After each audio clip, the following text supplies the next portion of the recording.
Designed immediately after the end of World War II, the Madsen M45 was Madsen's first modern submachine gun and features a highly unusual operating mechanism. Visually, it is incredibly sleek and slank, entirely lacking a traditional cocking handle. Instead, it is characterized by a deeply grooved, full-length barrel shroud that acts as a slide. To cock the weapon, the user must grip the entire outer sleeve and pull it backward, giving this early Cold War platform the mechanical aesthetic of a giant semi-automatic pistol. Developed to replace the overly complicated M45, the M46 introduced Madsen's famous clamshell design to the world. Visually, it features a stamped sheet metal receiver that is hinged at the rear, allowing the entire weapon to split open in half like a book for maintenance. It is distinguished by its classic, tubular profile, a distinctive top-mounted cocking knob, and a right-side folding wire stock with a prominent leather wrapping, setting the standard for affordable post-war submachine guns. Often famously referred to as the last bolt-action rifle designed for general infantry use, the M47 was an anachronism built for a Cold War world rapidly transitioning to automatic weapons.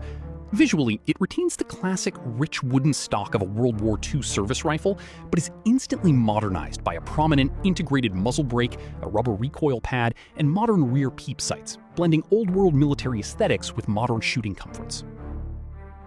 Adopted by the Danish armed forces over Madsen's competing designs, the Hovea M49 is heavily inspired by the highly successful Swedish Carl Gustaf M45.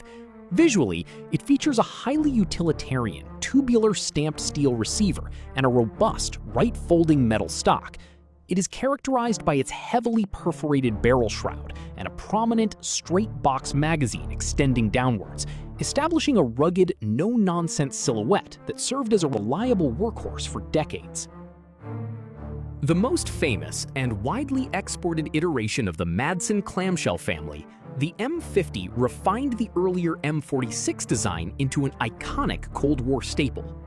Visually, it is nearly identical to its predecessor, but features a slightly more simplified, cylindrical stamped receiver and a modernized cocking mechanism. Its most defining visual trait is the unique safety lever positioned directly in front of the trigger guard, meant to be naturally depressed by the firing hand when gripping the magazine housing.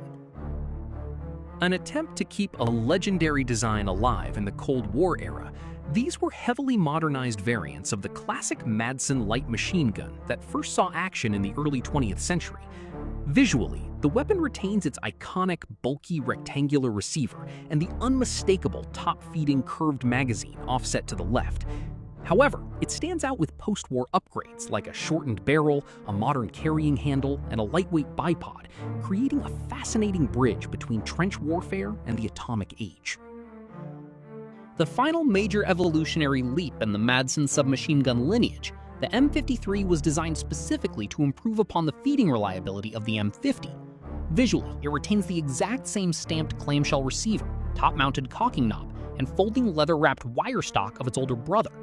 However, it is instantly distinguished by its magazine well and ammunition feeding system, which curves prominently forward to accommodate a newly designed curved box magazine instead of the older ones.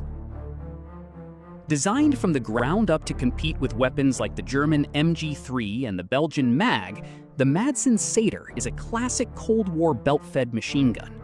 Visually, it completely abandons the top-heavy aesthetic of older Madsens in favor of a sleek, streamlined stamped steel receiver with side-feeding belt ports. It is characterized by a prominent quick-change barrel handle, a wooden buttstock, and a highly utilitarian profile that looks very similar to Soviet bloc machine guns of the same era. The LAR, or light automatic rifle, was Denmark's ambitious entry into the Cold War battle rifle market. Visually, it looks like a fascinating hybrid between a Soviet AK-47 and a Belgian FAL. It features a long, stamped steel receiver, a highly prominent gas tube running along the top of the barrel, and a fixed wooden or synthetic stock. Its aggressive, curved box magazine and heavy-duty front end give it a powerful, modern assault rifle silhouette that narrowly lost out to the German G3 in Danish trials. Developed alongside the standard LAR, this specialized variant was tailored specifically for airborne units and vehicle crews. Visually, it retains the distinct AK-style gas tube, heavy front end, and curved magazine of the baseline rifle. However, it is instantly recognizable by the complete removal of the fixed buttstock, replaced instead by a heavy-duty, side-folding tubular metal stock. This drastically alters the rear proportions of the weapon, giving it a much more compact, aggressive appearance for close-quarters deployments.